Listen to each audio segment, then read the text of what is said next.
How Dad and Mom Met. Hi, I'm Steve. When I was a teenager, I was pretty rebellious.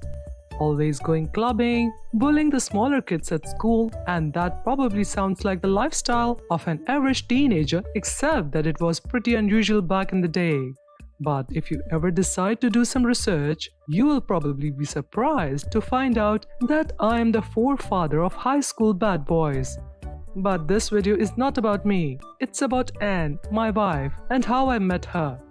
Now you are probably wondering why an old goofball like me is sitting here reminiscing on the old days and how he met his wife. But this story is not for me, it's for Kara, my daughter, and the special people out there watching this video.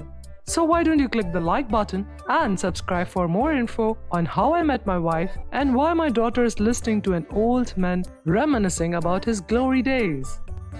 I never thought I would be sharing this story until one afternoon when my daughter walked in looking as gloomy as a gnome. Kara, mi amor, why do you look so sad? Dad, do you think anyone would ever love me? Of course, you are the sweetest, prettiest little thing in the world. Why wouldn't anyone love you? Besides, I love you more than all the money in the world, and that's saying a lot, cause you know how I love money. Everyone else is dating someone. I'm 19, but I'm way too quirky and weird, and I feel like no one could possibly ever love me. Mom has been dead for 10 years, but you refuse to marry anyone else. I wish someone could love me that way. Oh, sweetheart, I just don't want to get divorced and pay a bulk load of money.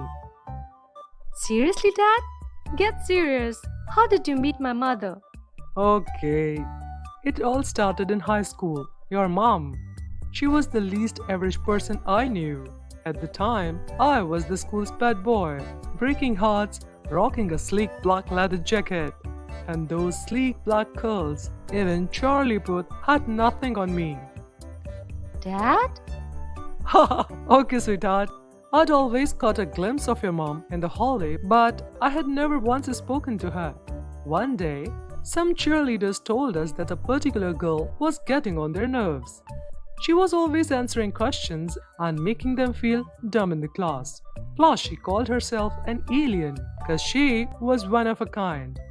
I laughed instantly because that was cute, but the others didn't find it cute. Ashley, one of the cheerleaders, asked us to prank her so that we could teach her a lesson. I tried convincing them otherwise, but the others thought I had gone soft. But I ended up leading the prank because I had a reputation to protect. The next day, your mother walked to her locker in the hallway, but unknown to her, we had set up a surprise for her. We watched her as she passed by and sent a bulk SMS to all the students in the school except her. Everyone knew what was about to happen and they watched her as she walked towards her locker. Your mother, being the smart woman, she had noticed the strange looks that everyone was giving her and had even later confided in me that she thought she grew two gigantic horns. I finally understood why she touched the two sides of her head that day, but everyone else just laughed at that. Your mom was not bothered anyway, and she kept walking with her head held high. On opening her locker, the elastic string behind a gigantic boxing glove, which looked like a live fist, punched her straight in the face. The string triggered a bucket that had been set beforehand, and your mother was bathed in red paint from head to toe, while everyone pointed at her and called her a freak. My gang and I walked up to her and smirked in glee at our handiwork, but your mother just stood there, saying nothing. After taking a dramatic pause, the first thing that came out of her mouth was, You did this? Yeah, we did. She said nothing and walked back to probably wash herself off or something. I felt guilty about what I had done and couldn't keep the look on your mom's face out of my head. A few weeks later, we were playing basketball in the school match when something happened. Blake headbutted me while I was trying to dunk and I landed with my ass flat on the floor. I don't know what came over me, but I puked on my jersey. Everyone stared at me in disgust and called me a loser.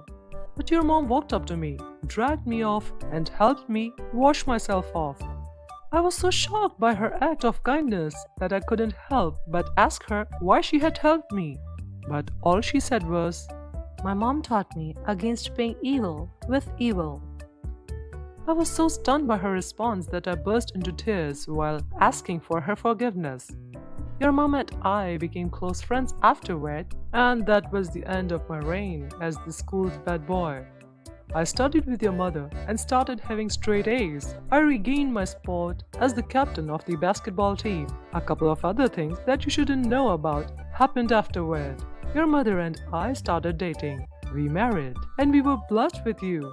Mom really forgave you when she could have called you a loser like the others.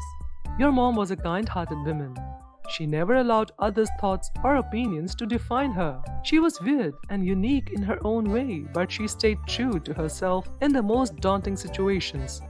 It was one of the most attractive things about her. Be like Kara and never let anyone's opinions change who you are, because one act of kindness could help you get a handsome hunk like me as your partner. Oh, and just in case you are interested, here's my number. Dad? Haha, just kidding. A woman like Ain could never be replaced. Stay true to yourselves and take the first step of kindness today by clicking that subscribe and bell icon so that you can get instant notifications on more inspiring and engaging content. While we are on it, welcome to ToonTies Tales. We can't wait to see you in the next videos. I humiliated my sister. Hi, I'm Anna.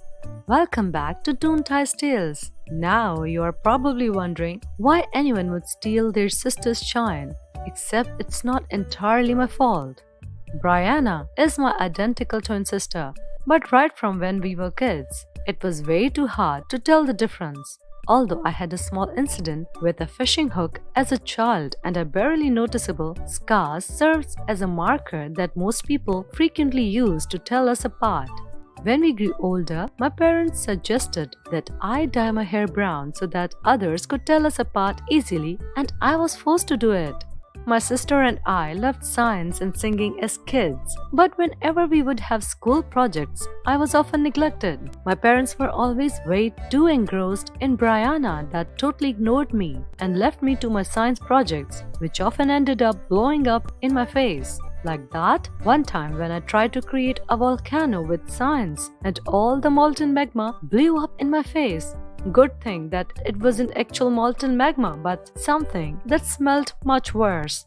The entire school laughed at me, but that wasn't even the most painful part of the day's events. It was the fact that my family actually joined the whole school in laughing at me with the excuse that it was cute seeing me with all that molten magma on my face. Unfortunately, my sister's mini electric fan, which she made with my parents' help, was the headlight of the day, and she had rubbed her prize in my face. There was also this time when my sister and I auditioned to be the part of the choir for the school's Christmas carol rendition, and my sister and I were both given a part. The day of the school's carol came, and the choir sang beautifully. I was so happy as I saw the look of pure joy and pride on my parents' faces. And immediately after the carol, I walked toward them, but they stretched out their hands toward my sister and hugged her instead, while telling her how proud they were of her. I was so hurt by their actions that I instantly decided that since I couldn't win our parents' love, I would win all the love and attention that my sister originally receives from the rest of the school. So that night, I bought 3 fresh fish from the market and slammed them shut within my sister's textbook. Everyone kept wondering about what was smelling in the car the next day, and they wrongly assumed that it was me and made a joke of me. I allowed them to assume their worst and said nothing. After we walked into the school's hallways, people flocked to my sister's side as usual, but as soon as they smelled the unpleasant smell, they stepped aside. My sister chose that exact moment to vent her annoyance on me.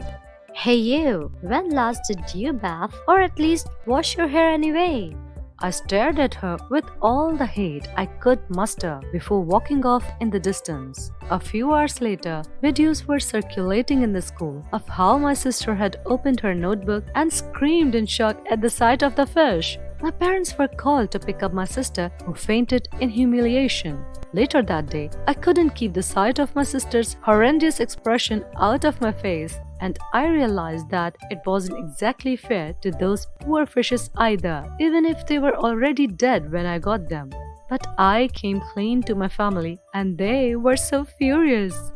How could you do that to your sister and to those fishes? God rest their souls. I told my dad of how he and my mom had always acted like they didn't love me, how they had never treated me like their own daughter, and how Brianna always came first. So I decided to retaliate. My parents teared up at that moment and told me that they had never realized that they would given preferential care to Brianna. But I chose not to argue that point. Brianna also apologized for all her bad behavior since all these years, and we hugged and made up. I realized that while my parents and sister had done some despicable things in the past, she didn't have to be humiliated the same way I had. Besides, when you quench fire with fire, you only create a bigger fire. Thank you for watching. If you loved this video, please like, drop your comments below, then subscribe to our channel and share. God bless you.